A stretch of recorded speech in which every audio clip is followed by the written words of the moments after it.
20여 년 전에 제가 대학교에 다닐 때에 그때 호출기라는 것이 있었습니다. 호출기가 뭔지 아세요? 두 글자로 뭐라 그러죠? 예, 삐삐 그럽니다. 이거 대답하신 분들은 지금 연세가 꽤 되신 분들입니다. 다. 네.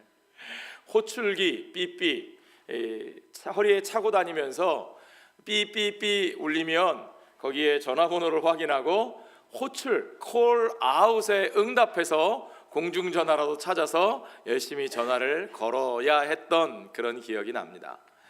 요즘도 우리는 열심히 호출하고 호출 받으면서 삽니다. 여러분 가정에서도 호출하는 소리가 큰 소리로 들리십니까? 저희 집에는 호출하는 소리가 날마다 아침 저녁으로 크게 들립니다. 예린아, 태환아. 어떤 집, 저희가 미국에서 처음 이제 집을 구입하려고 집을 보러 다닐 때 어떤 집에 갔더니 이 주방에 엄마 자리에 마이크가 달려 있더라고요. 그래서 각 방에 스피커가 다 연결돼 있어서 자 얘들아 밥 먹을 시간이다, 밥 먹으러 와라 그러면 전부 다 자기 방에서 내려와서 밥을 먹는다는 그런 이야기를 들었습니다. 저희 집은 마이크가 필요 없이 목소리로 크게 외칩니다. 아무개야. 자, 여러분 가정도 아마 비슷하셨을 거라고 생각이 되는데 그러면 여러분은 어떻게 반응하십니까? 여러분은 어렸을 때는 어떻게 반응하셨고 지금 여기 있는 우리 청년들은 어떻게 반응하십니까? 네 하고 일단 먼저 뛰어내려오면 참 기분이 좋은데, 그렇죠? 그러면 부르는 엄마 아빠도 기분이 좋고, 와서 이야기를 듣는 아이들도 좋은 이야기를 듣게 될 텐데 보통은 그렇지 않습니다. 네 하고 달려 내려오기보다 왜요? 그렇죠? 왜요? 그러면 뭐 다행히 부른 용건이 그냥 밥 먹어 이런 거면 간단하게 얘기할 수 있는데 그런 게 아니고 좀 복잡한 얘기 같으면 어떻게 그렇게 하겠어요? 일단 내려와 보라니까. 그렇죠? 그때부터 목소리가 점점 커지고 뭐 인상이 써지고 이제 그러다 보면 분위기가 가끔씩 험악해지기도 합니다. 자, 중요한 건 우리가 늘 부르는 소리를 듣는데 그 부르는 소리에 어떻게 반응하느냐 하는 거죠. 대부분의 부모님이 자녀를 부를 때 반응하는 그들의 대답에 대해서 아주 민감합니다. 예민합니다. 왜 민감하고 예민하느냐? 그들의 반응하는 태도, 대답하는 내용에 따라서 이게 어떤 느낌이 드냐면 저 아이들이 나를 과연 존중하고 있는가? 그렇죠? 리스펙트의 문제. 아니 일단 엄마 아빠가 부르면 뭔가 나쁜 게 아니고 뭔가 필요한 거니까 부르겠지. 일단 내려와 봐. 맨날 하는 얘기인데 그 말은 뭐냐면 엄마 아빠가 부르면 믿고 내려와 그 얘기예요. 왜요? 라고 거기서 외치지 말고 믿고 내려오라는 거예요. 신뢰의 문제죠. 그렇죠? 존중의 문제, 신뢰의 문제, 그 부모의 부름에, 호출에 반응하는 자녀의 대답에 따라 이것이 부모에 대한 존중의 문제와 신뢰의 문제가 그 태도 속에서 드러난다는 거예요. 자, 오늘 우리가 읽은 시편 95편 말씀도 하나님의 백성을 호출하는 부르심의 내용들을 담고 있습니다. 그렇죠? 오라 오라 come. 그 부르심에 대해서 하나님의 백성들이 어떻게 반응하는가, 어떻게 대답하는가 하는 그것이 바로 우리의 예배와 우리의 삶의 가장 중요한 키포인트가 된다는 말씀을 오늘 저와 여러분이 함께 나누어야 합니다. 먼저 중요한 건 하나님의 백성이 도대체 누구인가 하는 거예요.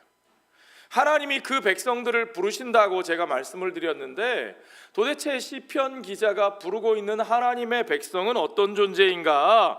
자, 그들은 우선 하나님을 자기들의 구원의 반석이라고 알고 있는 우리라고 하는 공동체예요.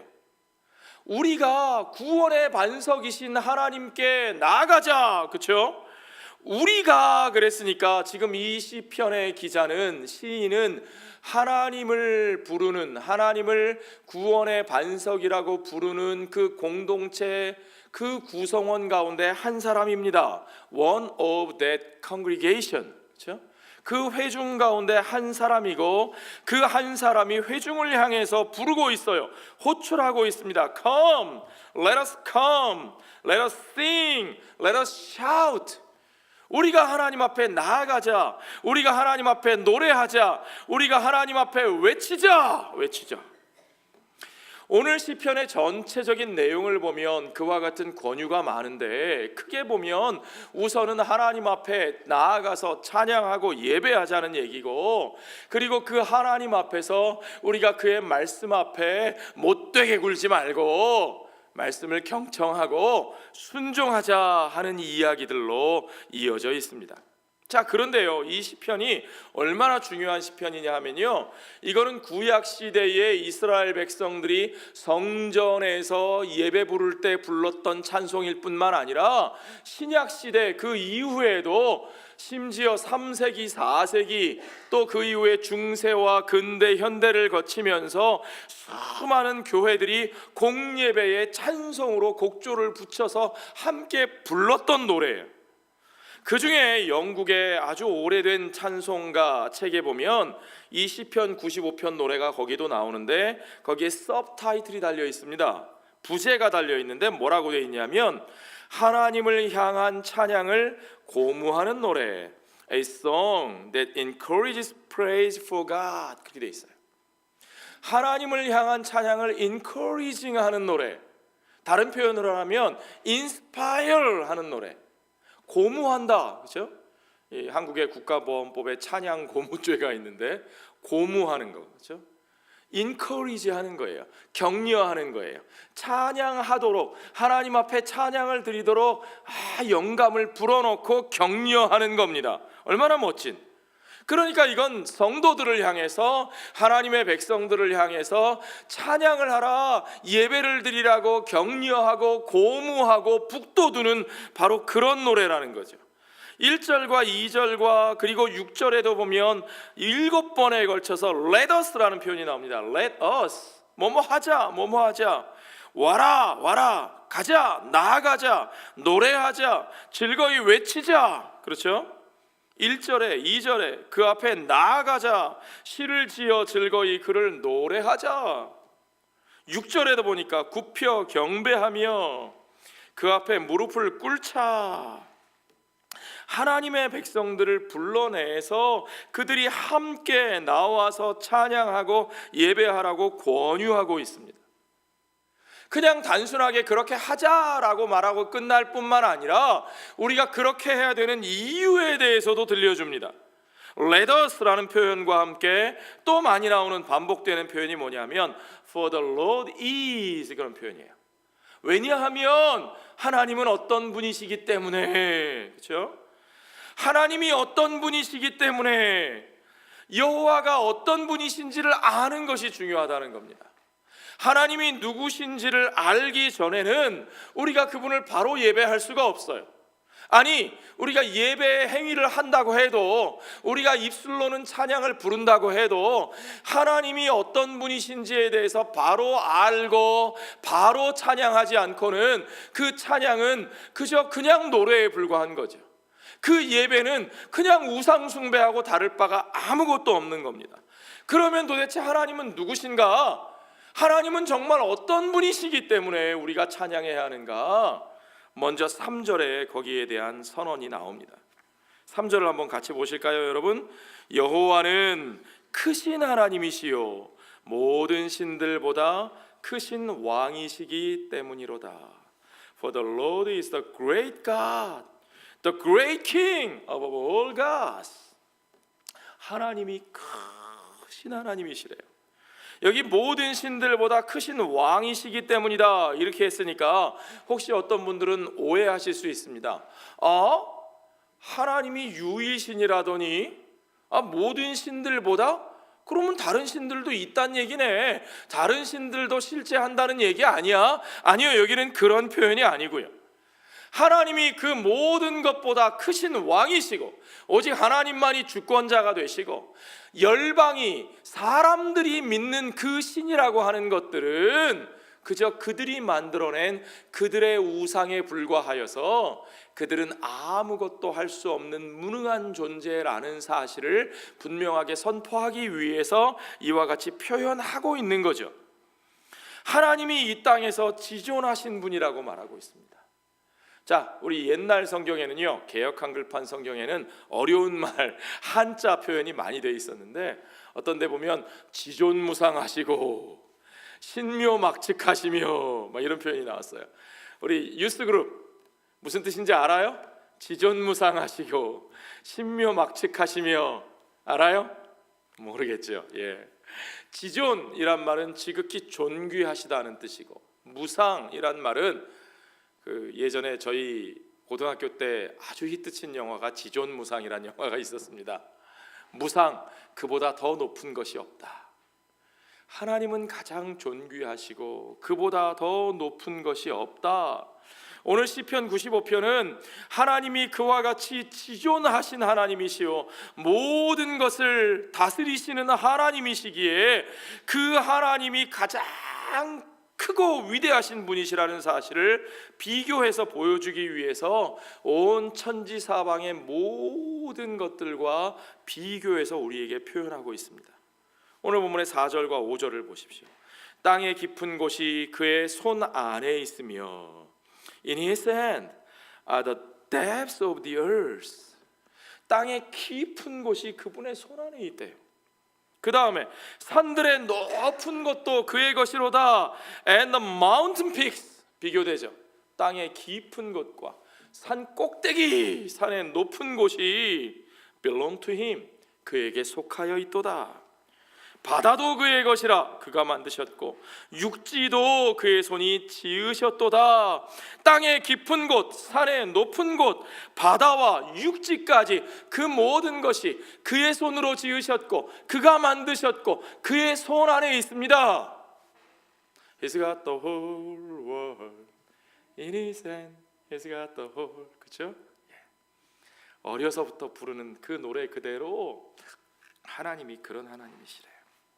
그런데 더 놀라운 것은요, 그렇게 우주 만물을 지으시고 그 손에 붙들고 계신 그분이 지금 이 땅에서 우리의 삶을 붙들고 계시대요. 그 하나님이 천지와 만물을 만드셨을 뿐만 아니라 만드셔서 그냥 버려두신 것이 아니라 그 만물을 붙들고 계시고요, 그렇죠? 그의 손에 붙들고 계시다. 이건 하나님의 providence, 하나님의 섭리하시는 것을 얘기하는 거예요. 하나님은 창조만 하신 분이 아니시라 하나님은 섭리하시고 역사하시는 하나님이세요. 그런데 그 하나님이 모든 것들을 다스리시고 섭리하고 역사하시는 하나님이신데 문제는 그 하나님이 우리의 하나님이시라는 거예요. 이게 놀라운 사실이에요. 그렇게 크고 위대하신 대단하신 하나님이 나하고 아무 상관없는 하나님이 아니시고 그 하나님이 누구 하나님이시라고요?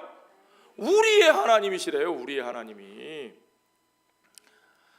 돈도 많고 인물도 잘생기고 너무너무 멋있고 자상하고 막 그래서 맨날 좋은 선물만 집에 들어올 때마다 가지고 오는 그런 아빠가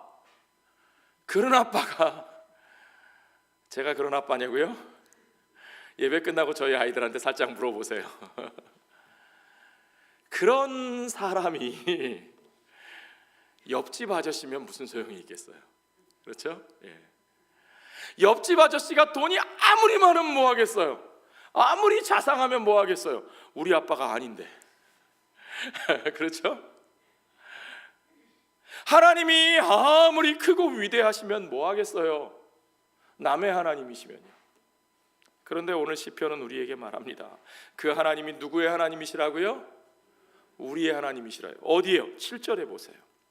같이 읽어볼까요? 그는 우리의 하나님이시요 우리는 그가 기르시는 백성이며 그의 손이 돌보시는 양이기 때문에 너희가 오늘 그의 음성을 듣거든 그랬어요. 그의 손이 돌보시는 양이기 때문이라. 하나님의 그 손이, 그 전능하신 손이 다른 것들만 챙기시고 나는 나 몰라라 하시는 것이 아니라 오늘 그 손이 저와 여러분을 돌보시는 손이신 것을 믿으시기 바랍니다. For He is our God, and we are the people of His pasture, the flock under His care. Under His care. 우리가 그분의 돌보심 아래에 있는 것을 여러분 믿으십니까? 그분은 온 우주를 지으시고 그 우주보다 크시고 그 우주를 다스리시는 하나님, 한마디로 말하면 그 하나님은 온 우주를 초월해서 계시는 하나님. He is transcendental God. 그렇죠? God is transcendent. 하나님은 초월적인 하나님이세요. 그런데 그 초월하시는 하나님이 초월해서 저 먼 곳에만 계시는 분이 아니라 그분이 내게로 오셔서 나를 주목하시고 나를 부르셔서 내게로 오셔서 나와 함께 계시고 나를 돌보시는 나의 하나님이신 것을 믿으시기 바랍니다. 그분이 나와 함께 계셔요. 그분이 우리 가운데 계세요. 우리와 함께 계세요. He is immanent. Emmanuel. My God is Emmanuel. 하나님은 임마누엘 하시는 하나님이십니다.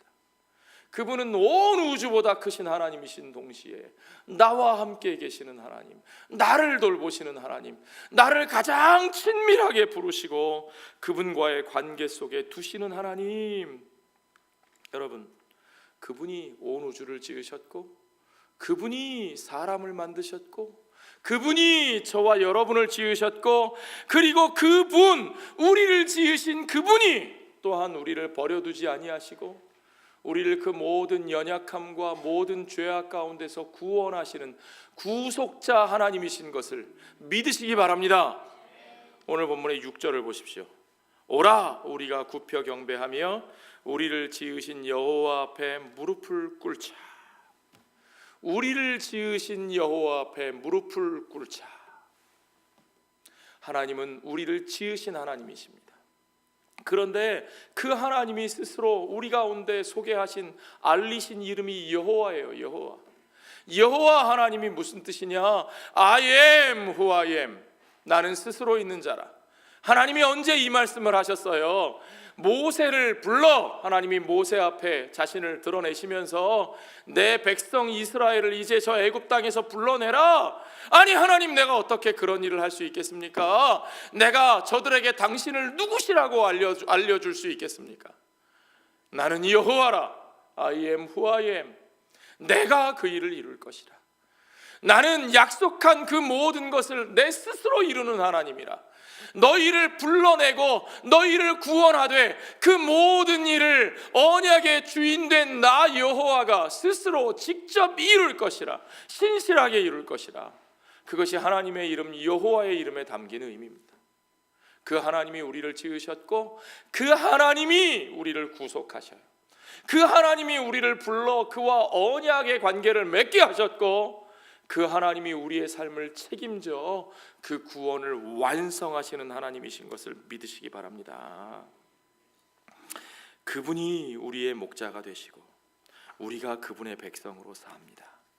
자, 시편 95편은요 그 하나님이 어떤 분이신지를 우리에게 가르쳐 주면서 이제 그 하나님이 어떤 분이신지를 알면 그 하나님 앞에서는 우리의 예배가 달라진다고 말합니다. 그 하나님 앞에서는 우리의 찬양이 달라진다고 말합니다. 그럴 수밖에 없죠. 1절과 2절에서는 그래서 하나님의 백성들이 어떻게 찬양해야 하는가, 어떻게 예배해야 되는지를 말해줍니다.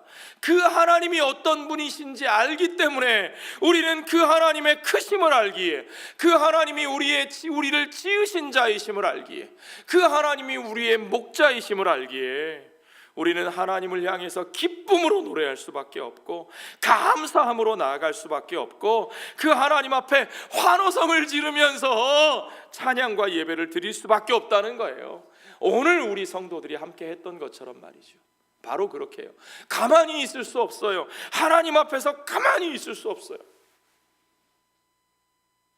이건 하나님이 누구신지 아는 자가 보일 수 없는 태도입니다.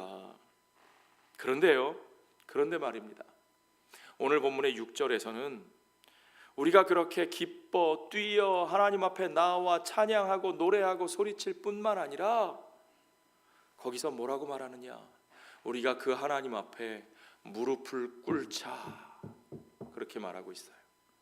무릎을 꿇자. Let us kneel before the Lord.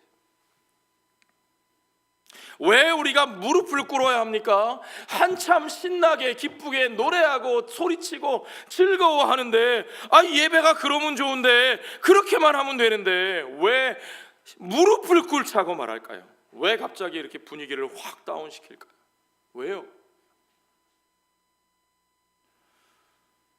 중요한 것은 그분이 우리의 하나님이시고 우리가 그 하나님의 하나님 되심을 우리가 바로 깨달을 때 우리는 그 하나님 앞에서 놀라움과 두려움으로 그 앞에 무릎을 꿇을 수밖에 없다는 사실을 우리가 반드시 확인할 수 있어야 합니다. 여러분 생각해 보십시오. 온 우주 만물을 창조하신 하나님, 땅의 깊음, 저 산꼭대기의 높음, 바다와 육지와 그 모든 것을 만드시고 다스리시고 이끌어 가시는 그 하나님이요, 그 하나님이 나 같은 것을 주목하시고, 여러분 누가 여러분에게 관심을 가져주시나요? 누가 여러분의 이름을 불러주시나요? 누가 오늘 아침에 여러분을 깨워 호출하고 아무개야 아무개야, 저녁에 여러분이 제대로 자나 잠들었나 안 들었나, 이 잠은 안 자고 이 눈 뻘겋게 게임만 하고 있나, 누가 그거 확인하고 누가 챙겨주겠어요? 그죠? 여러분의 부모님이나 되니까 그거 관심 갖고 챙기고 목소리 높이는 거지, 이 나라의 대통령이 여러분에게 관심 가져주시겠습니까? 온 우주 만물을 가진 세계 최고의 권력자 부자가 여러분의 그것에 관심을 가져주시겠습니까? 아니요. 그런데 그 하나님이 저와 여러분을 보시고 부르시고 그의 자녀 삼아주시고 우리를 구원하시고 우리의 삶을 지켜주시고 우리를 지금도 우리의 목자가 되어 그분이 우리를 돌보고 계시다는 사실입니다. 우리가 그 사실을 보았습니다. 우리가 그 사실을 확인했습니다. 우리가 그 앞에 나와왔습니다. 그때 우리는 어떤 반응을 보이겠어요? 정말요? 정말요? 정말 그분이요, 정말 그분이 저를 그렇게 사랑하세요? 정말 그분이 저를 그렇게 관심 있게 보시고 저를 돌보고 계신다고요? 그 엄청난 사실을 알았을 때 여러분 덤덤할 수 있습니까? 그러면 여러분은 굉장히 엄청난 강심장이실 거예요. 내가 너무너무 꿈에도 그리던, 정말 내가 꿈속에만 그리던 놀 유명한 스타가 있는데, 우리 청소년부 누가 제일 인기가 많아요? 청소년부에서 어떤 스타가 제일 인기가 많습니까 요새? 누구요? 들어도 모르겠어요 잘. 꿈속에서 막 보이던 그 스타가 있는데 어느 날 그 스타가 진짜 나를 찾아와서 내 이름을 부르고 내가 너를 너무 사랑한다고, 내가 네 인생을 책임지겠다고 말하면 여러분 어떻게 하겠어요? 그냥 좋아서 씩 웃으면서 나 그럴 줄 알았어, 기분 좋아, 그런 반응이 나올까요? 아니요. 정말요? 어떻게 그런 일이? 그게 하나님 앞에 우리들이 놀라는 반응이에요. 하나님 앞에서 그 하나님이 누구신지를 알고 그 하나님이 우리를 부르시는 그 소리를 듣고 그분 앞에 섰을 때 우리는 그냥 마냥 기뻐 뛰고 즐거워하기만 하는 것이 아니라 놀랄 수밖에 없고, 정말 놀라 자빠질 정도로 놀랄 수밖에 없고, 그 놀라움과 더불어서 그 경외감으로 그분 앞에 무릎 꿇고 엎드려서 아니 어떻게 이런 일이요? 하나님께서 어떻게 나 같은 것을 이렇게 불러주시고 이렇게 사랑하십니까? 그 앞에 무릎 꿇고 고개를 들 수도 없는 것이 바로 우리의 겸손한, 솔직한, 진정한 태도일 수밖에 없다는 것을 여러분 믿으시기 바랍니다. 그것이 우리가 가져야 할 태도예요. 우리가 그렇게 무릎 꿇고 엎드려 고개 쳐박고 있을 때, 자, 이제 그냥 춤추고 노래하고 시를 읽고 외치고 하던 것들이 다 조용해지고, 우리가 차마 아무 말도 못하고 그렇게 무릎 꿇고 엎드려 고개 쳐박고 있을 때, 이제 분위기가 싹 바뀌었습니다. 이제 목소리도 바뀝니다.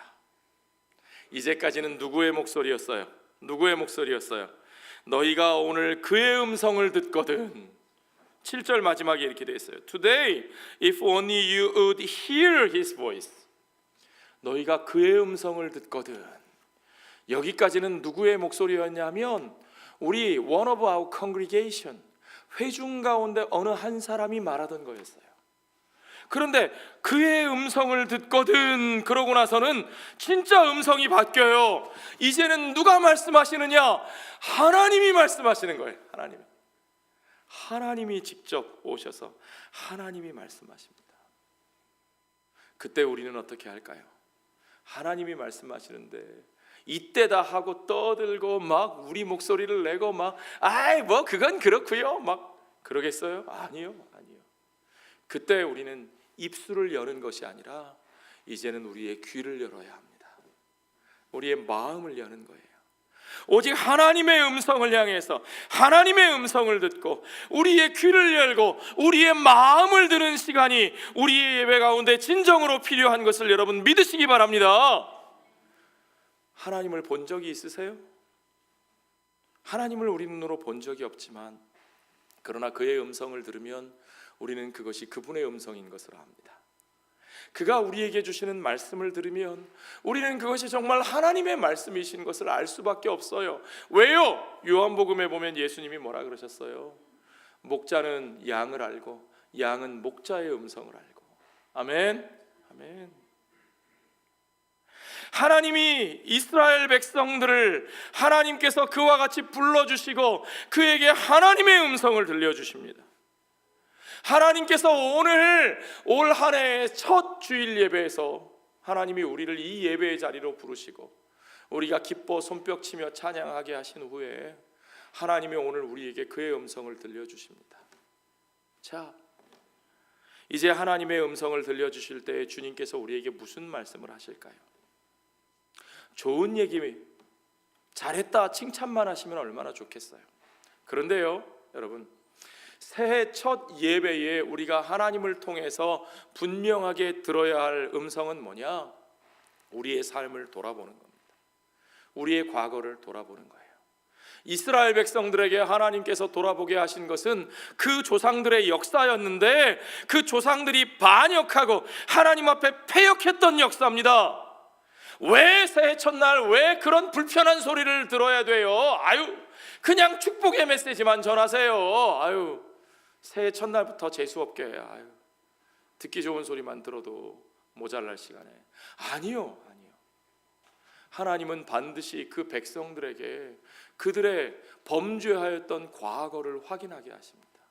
자신들의 삶을 돌아보게 하시는 거예요. 오늘 우리에게도 바로 그 시간이 필요한 겁니다.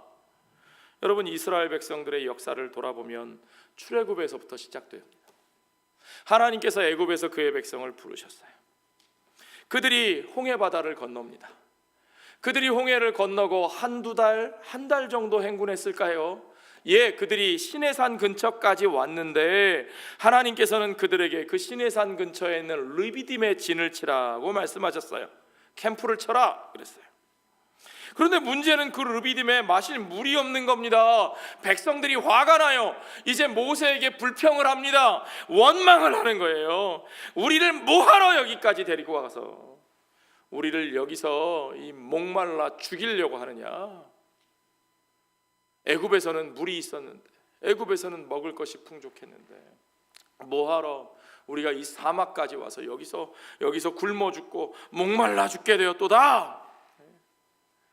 모세가 가슴을 치면서 마음 아파하면서 하나님 앞에 기도합니다. 하나님께서 모세에게 명령하십니다. 모세에게 명령하신 그대로 모세가 바위를 치니까 그 바위에서 어떻게 됐어요?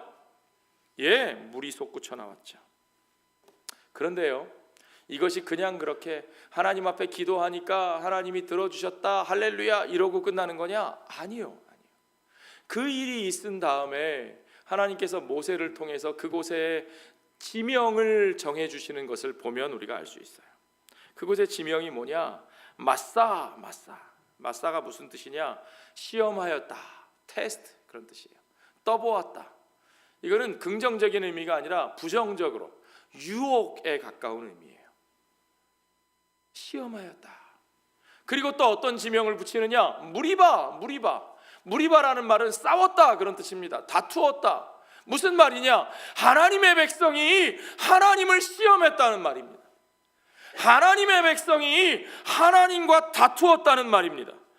그 하나님이 인도하여 낸 그 백성이 자신들의 인도자 되신 하나님을 시험하고 테스트하고 그 하나님과 충돌하여 다투고 하나님과 맞섰다는 거죠. 이 이야기가 궁금하시면 출애굽기 17장을 찾아서 읽어보십시오. 문제는 광야에서 그들의 삶이 40년 동안 그렇게 계속되었습니다. 40년의 세월이 지나요. 그들은 마침내 가데스라고 하는 곳까지 이르렀습니다. 물론 뺑뺑뺑뺑 돌았죠. 40년을 지나 가데스에 이르렀을 때에도 그들에게 똑같은 위기가 터지는데 그들이 모세를 향해 또 원망하니까 하나님께서 다시 한번 기적으로 그들에게 물을 주셨습니다. 물을 주시기는 주셨어요. 그런데 하나님이 그곳의 지명을 뭐라고 붙이시느냐? 무리바 가데스, 가데스 무리바. 앞에 르비딤에 있었던 그 무리바와 구별하기 위해서 가데스 무리바 가데스 그랬어요. 민수기 20장에 나오는 이야기입니다. 하나님의 백성들이 40년 동안 그렇게 살았다는 거예요. 오늘 시편 기자가 그 이야기를 백성들에게 예배 가운데 나온 회중에게 들려줍니다. 자, 9절에 보세요. 그때에 너희 조상들이 내가 행한 일을 보고서도, 하나님의 말씀이에요. 내가 행한 일 그러셨잖아요. 하나님이 행하신 일. 그들은 하나님이 행하신 일을 보았습니다. 그들의 삶 자체가 하나님이 살아계시다는 증거예요. 그들이 해온 게 아무것도 없었어요. 애굽을 나올 때도 그들의 능력으로 나온 게 아니고 하나님이 그 애굽에 재앙을 내리시는 그 광경들을 보았습니다. 그 모든 재앙 가운데서 마침내는 애굽의 모든 장자가 목숨을 잃을 때에도 그들의 장자는 어린 양의 피, 유월절의 어린 양의 피로 말미암아 그 생명을 보존할 수 있었습니다. 그들의 눈앞에 홍해가 가로막고 그들의 뒤에 애굽의 병거가 들이닥칠 때에도 하나님이 그 홍해를 갈라 그곳을 지나가게 하시고 그들이 무사히 지나간 그 홍해 바다가 그 애굽의 병거를 덮치는 것을 보게 하시면서 하나님은 그 모든 일을 하나님이 행하셨다는 사실을 그들에게 보여주셨어요. 그런데도 불구하고 그들이 어떻게 하였느냐? 그들은 여전히 하나님을 시험하고 조사하였도다. Where your ancestors tested me, they tried me, though they had seen what I did. 못 봐서, 안 봐서, 몰라서 그런 게 아니에요. 알면서, 들었으면서, 보아왔으면서, 믿는다고 하면서, 그러면서도 여전히 하나님을 시험하고 여전히 하나님을 믿지 못하는 거죠. 하나님의 백성은 그런 삶을 40년 내내 살았습니다. 증거를 보여달라고 졸랐습니다. 그분이 하신 일들을 보았지만 그들에게 믿음이 자라지 않았습니다. 하나님은 그들을 애굽의 종살이에서 구해내셨습니다. 그들과 언약을 체결하시고 그들에게 특별한 계시를 주셨고 심지어는 하나님이 그들과 함께 사신다고 하는 그 언약의 표지를 그들 가운데 언제나 함께 행진하는 그 성막을 통해서 하나님의 임재를 분명하게 확인시켜 주셨어요. 하나님이 그들과 함께 계시다. 너희가 가든지 서든지 하나님이 너희의 가운데 계시다. 하나님이 광야에서 그들을 먹이셨습니다. 그러나 그들은 그럼에도 불구하고 다시금 하나님을 시험하고 하나님께 들고 일어나서 하나님께 맞서고 원망하고 불평하고 대들고, 그렇죠? 40년 동안 그 일을 했다는 거예요. 그분의 선하심과 그분의 사랑하심과 그분의 인도하심을 의심하는 거죠. 오늘 본문의 10절을 보십시오. 내가 40년 동안 그 세대로 말미암아 근심하여 이르기를 그들은 마음이 미혹된 백성이라 whose hearts go astray. 한마디로 말하면 마음이 삐뚤어진 자들이라, 그런 얘기예요. 내 길을 알지 못한다 하였도다. 마음이 미혹되어 있기 때문에 그들이 하나님의 길을 알지 못합니다. 하나님이 인도하시는 그 길을 그대로 따라가지 못합니다. 왜요? 주변에 적들이 강해서 그런 거예요? 아니에요. 그 사람들 문제 아니에요. 사막이 너무 험해서 그런 거예요? 아니요. 사막의 문제도 아닙니다. 상황의 문제도 아니고 환경의 문제도 아니고 다른 사람들의 문제도 아닙니다. 중요한 것은 그들의 마음이 삐뚤어져 있기 때문이에요. 그들의 마음이 미혹되어 있기 때문에 그들이 하나님의 길을 알지 못하고 하나님이 인도하시는 그 길을 걸어가지 못합니다. 그러니까 40년을 뱅글뱅글 돌며 방황할 수밖에 없었던 거죠.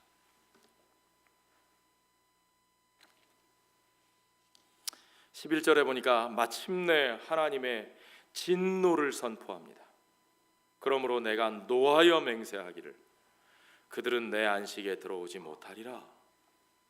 So I declared on oath in my anger, they shall never enter my rest.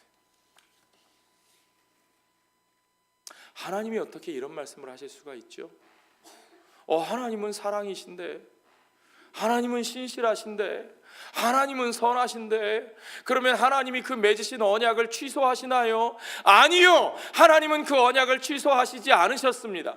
예, 맞습니다. 하나님은 신실하신 하나님이고, 예, 맞습니다. 하나님은 사랑이신 하나님이셔서 그 사랑 때문에 하나님은 그 백성의 죄를 사하시기 위하여 하나님 자신이 이 땅에 오셔서 그 모든 죄를 짊어지시고 그들을 위하여 십자가에서 피를 흘리시기까지 그 언약에 신실하신 하나님이 피로써 그 언약을 지키셨고, 그 하나님의 아들의 피로써 그 십자가로 우리는 마침내 그 하나님의 은혜와 오직 하나님의 열심으로 구원받아서 우리는 결국은 그 하나님이 우리를 창조하시기 이전부터 가지고 계셨던 그 목표, 그 목적지, 그 하나님의 백성된 삶으로 그 하나님의 나라로 분명하게 들어와 서게 되었습니다.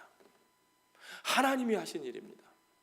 그러나 중요한 것은 그 백성이 결국에 그렇게 하나님이 그들을 인도하시지만 그들의 삶의 그 안타까운 40년의 방황, 그 고난, 아니 40년뿐만 아니라 가나안에 들어간 이후에도, 나라를 세운 이후에도, 바벨론으로 끌려갔을 때에도, 아니 오늘날 예수 그리스도 안에서 그 하나님의 온전하심과 신실하신 사랑을 두 눈으로 본 우리들 삶 가운데도 여전히 하나님을 신뢰하지 못하고 삐뚤어진 마음으로 여전히 완악한 태도로 그의 말씀을 경청하지 못하고 여전히 광야에서 떠돌이로 사는 것과 같이 40년을 방황하고 사는 그들처럼 그렇게 헤매고 다니며 고달픈 삶을 살고 있는 우리들의 모습은 아닌지, 여러분.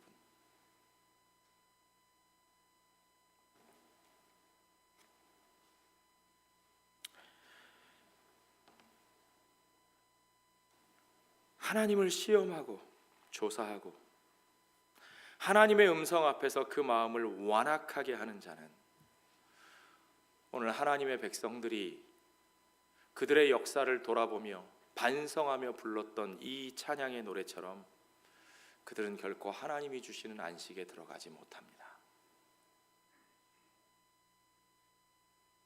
그러므로 우리는 오늘 이 말씀을 이스라엘 백성들에게 주신 말씀일 뿐만 아니라 오늘 새해 첫 주일에 우리의 삶에 주시는 하나님의 말씀으로 들어야 합니다. 우리의 삶에 왜 쉼이 없습니까? 우리가 왜 진정한 안식을 누리지 못합니까? 우리가 왜 진정한 평안을 누리면서 살지 못합니까?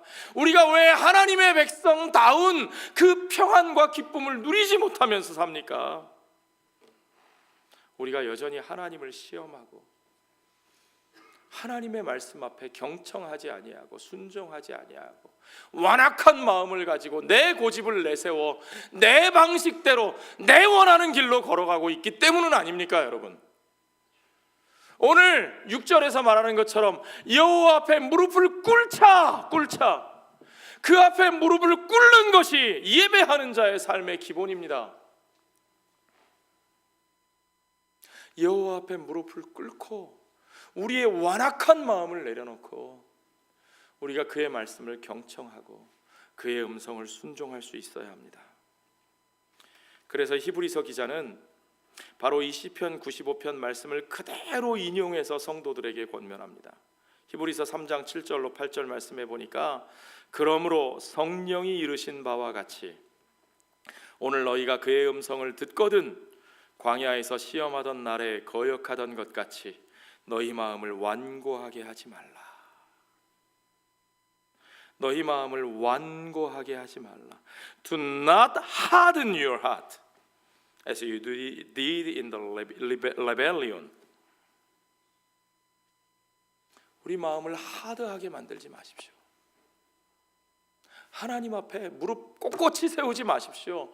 무릎 꿇고 내려놓고 경청하고 순종하시기 바랍니다. 히브리서 기자는 이것을 누구의 말씀이라고 했어요? 성령이 이르신 바와 같이 그랬어요. 시편에 기록된 것과 같이 그렇게 했어도 될 텐데 그렇게 말하지 않고 아주 강력하게 성령이 너희에게 이르시는 바와 같이 너희의 마음을 완고하게 하지 말고 하나님의 말씀 앞에 무릎 꿇고 경청하고 순종하라는 이 말씀. 오늘 이 말씀이 저와 여러분에게 주시는, 저와 여러분의 새해 첫 주일에 주시는 성령이 주시는 말씀인 것을 여러분 믿으십니까? 고린도후서 6장 2절에 보니까 우리의 지나간 과거가 어떠하였든지 보라 지금은 은혜 받을 만한 때요 보라 지금은 구원의 날이로다 말씀하셨습니다. 이스라엘 백성이 그렇게 40년을 완악하게 패역하게 하나님 앞에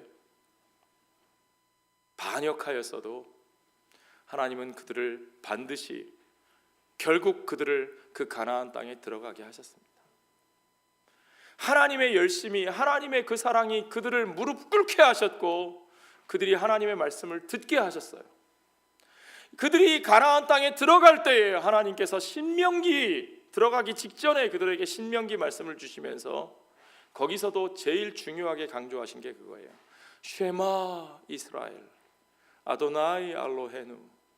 쉐마 들으라 들으라 이스라엘아 아도나이 알로헤누. 하나님 여호와 너희 하나님은 오직 한 분이신 하나님이시오. 우리가 그 한 분이신 하나님의 음성을 들어야 합니다. 우리의 유일한 권위가 되시는 그 하나님의 음성을 들어야 합니다. 그 하나님의 말씀을 경청해야 됩니다. 내가 살던 대로 사는 것이 아니라 내 판단대로 살아가는 것이 아니라 내 고집 그저 지키면서 사는 것이 아니라 그런 완고함으로 사는 것이 아니라 그렇게 40년을 헤매던 것처럼 사는 것이 아니라 이제 하나님 앞에 나와 그 앞에 무릎 꿇는 예배자로 서시기 바랍니다. 그의 말씀에 귀를 기울이는 자로 서시기 바랍니다. 그와 같이 그 말씀에 순종하는 삶이 되시기 바랍니다. 그럴 때에 우리에게 진정으로 하나님의 안식, 하나님이 주시는 평화가 저와 여러분의 삶에 온전히 열매 맺는 아름다운 새해가 될 줄로 믿습니다. 기도하겠습니다. 그렇습니다. 주님, 오늘 주의 이 말씀을 우리가 분명하게 기억하게 하여 주시옵소서. 오직 우리가 그 완고함을 내려놓고 하나님 앞에 무릎 꿇고 주의 음성에 순종하지 아니하면 우리가 결코 하나님이 주시는 그 안식과 평화에 이를 수 없다는 그 사실을 우리가 올 한 해 동안 내내 기억하게 하여 주시고 잊지 말게 하여 주시옵소서. 우리의 삶이 곤고하고 평화가 없는 것은 환경 때문도 아니요, 저 사람들 때문도 아니요, 오직 우리의 마음이 삐뚤어져 우리의 마음이 완고하여 우리 하나님 앞에 무릎 꿇지 아니하고 우리 하나님의 말씀에 경청하지 않고, 그래서 우리 하나님의 그 축복의 길을 우리가 알지 못하고 따라가지 못하기 때문인 줄로 우리가 깨달았사오니 주여, 주여, 오늘 이 시간 정말 은혜 받을 만한 때, 오늘 우리가 구원을 받을 만한 이때에 우리가 결단하게 하시고 무릎 꿇게 하시고 경청하며 순종하는 참된 예배자의 삶을 사는 우리들 되게 하여 주시옵소서. 감사드리며 예수님 이름 받들어 기도하옵나이다.